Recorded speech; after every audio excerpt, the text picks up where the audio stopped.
Abang Ji, bila dia kata okey, dia tunggu dengan kita kata stack dia buah dia. You pergi serang dia tolak macam tu dia terpelanting. Itu silap abang. Banyak lagi peristiwa yang boleh dikongsikan lah. Lucu, pergi makan kat Orang Panjang di Gawai, tanya orang Penangan tu. Orang Penangan ketiga itu Alfred Jabu. Oh, nama kita dengar ni. Alfred Jabu. Timbalan Ketua Menteri Sarawak. Ya. Penangan. Dia yang bawa saya apa ni. Dia tak apa makan, tak apa, ni halal. Tapi dia nak, ini orang juga masak halal ke ni. Takut juga. Masa ramai aku. Ya, masa ramai aku pun kalau saya cerita, mungkinlah orang silat ni boleh faham orang silat.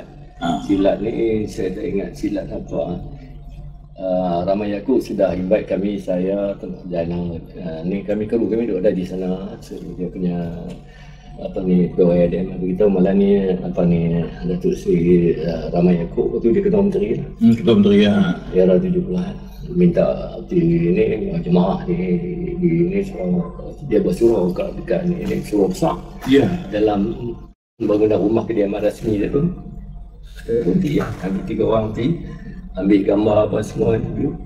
Dia tunjuk demonstrasi silat. Dia bersilat ke? Dia silat. Dia orang Kedah kecil. Silat ni saya tak ingat silat apa.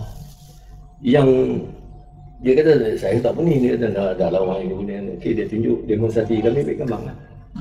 Gambar itu tapi kami tak siapkan, cuma simpan saja. Tapi dia punya gaya hebat lah. Abang Ji, bila dia kata okey, dia tunggu dengan kita kata stack dia buah dia. You pergi serang dia tolak macam tu dia terpelanting. Itu silap abang. Dia tolak macam tu je. Macam nak suruh hak. Nak suruh hak, yes. Lepas tu bila saya di KL, saya balik ni, tu Singapura tunjuk. Singapura, nak suruh sama. Saya kata, aku tengok ramai yang dulu tunjuk ni. Terpelanting. Dia kata, ni dia tahu dia ni. Saya besar mana, dia telang. Dia buat je tu, habis lepas bawah. Pelanting. Itulah peristiwa yang sedikit, banyak lagi yang ada ketika saya belajar di TV.